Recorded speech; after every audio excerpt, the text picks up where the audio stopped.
मैं डी के साहू, सनातनी कानपुर। महारुद्र महाकाल सदाशिव को कोट कोट प्रणाम करता हूँ। माँ शक्ति, माँ पार्वती, माँ अम्बे, माँ गौरी को कोट कोट प्रणाम करता हूँ। भगवान राम, बागेश्वर धाम बालाजी, भगवान कृष्ण को कोट कोट प्रणाम करता हूँ। पूज्य गुरुदेव धीरेन्द्र शास्त्री जी को भी कोट कोट प्रणाम करता हूँ। बंधुओं,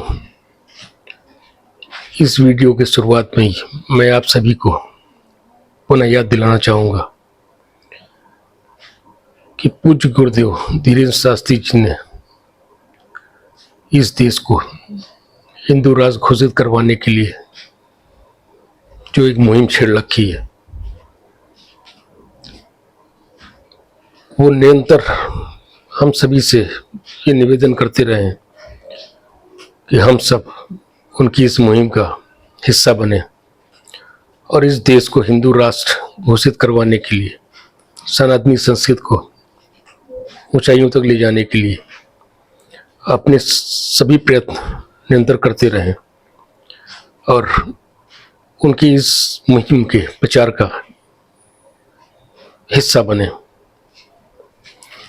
बंधुओं, वो अक्सर ललकार कर कथा मंचों से कहते हैं, हे मेरी सनातनी पगलों, हे मेरे बागेश्वर धाम के पगलों, इस देश में निवास करने वाले हिंदुओं, समय आ गया है कि हम सब एक हों और हिंदू राष्ट्र घोषित करवाने के लिए भारतवर्ष को अपने तन मन धन से पूर्णतः सहयोग करें। उन्होंने स्पष्ट शब्दों में कहा है कि आप हमारा साथ दो, मैं आपको हिंदू राष्ट्र दूंगा। बंधुओं, अब ये हमारी आपकी नैतिक जिम्मेदारी है कि इस देश को हिंदू राष्ट्र घोषित करवाने के लिए, सनातनी संस्कृति को ऊंचाइयों तक पहुंचाने के लिए, पुनर्जीवित करने के लिए हम तन मन धन से पूर्णतः सक्रिय हों तथा इसका प्रचार प्रसार जितना हो सके उतना करें। बंधुओं, now I would like to give you a message, the message of God, and that is our great nation India would be a Vishwa Guru in coming 5 years, and our economy will be very, very strong in the world in next 5 years, and all the other countries will be looking to us India for any big decision. So this is the matter of pleasure and proud for us that our nation will be a Vishwa Guru. बंधुओं, इस video के माध्यम से मैं युग पुरुष माननीय प्रधानमंत्री मोदी जी को कोट कोट प्रणाम करता हूँ। साथ ही उत्तर प्रदेश के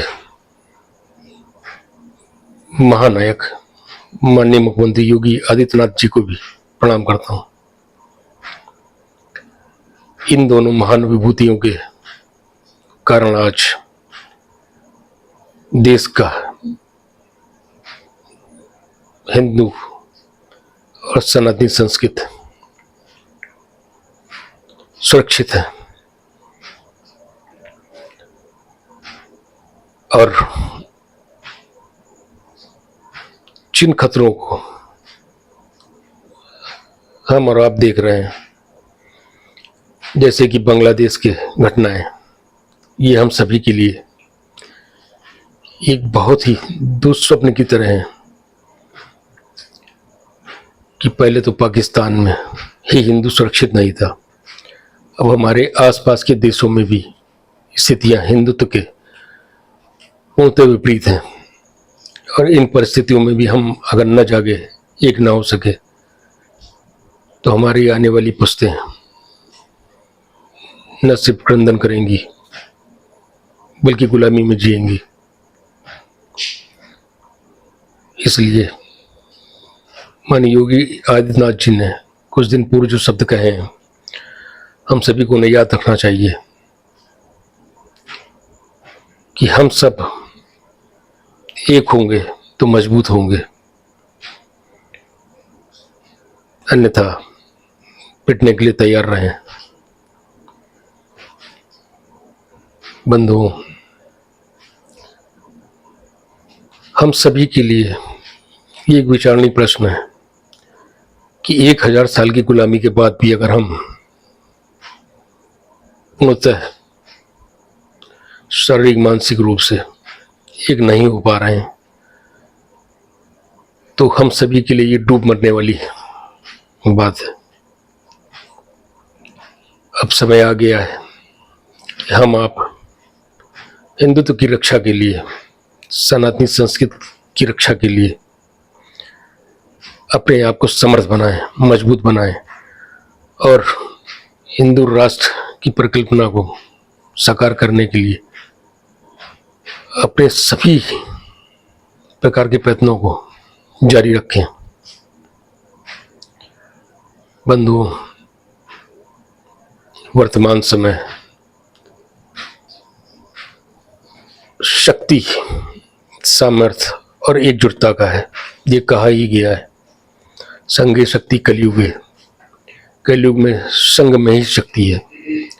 मतलब अगर हम आप एकजुट होकर रहेंगे तो हर तरीके से समर्थ होंगे, सुरक्षित होंगे और देशी या विदेशी किसी भी ताकत के खतरे को पूर्णतः झेलने में कामयाब होंगे।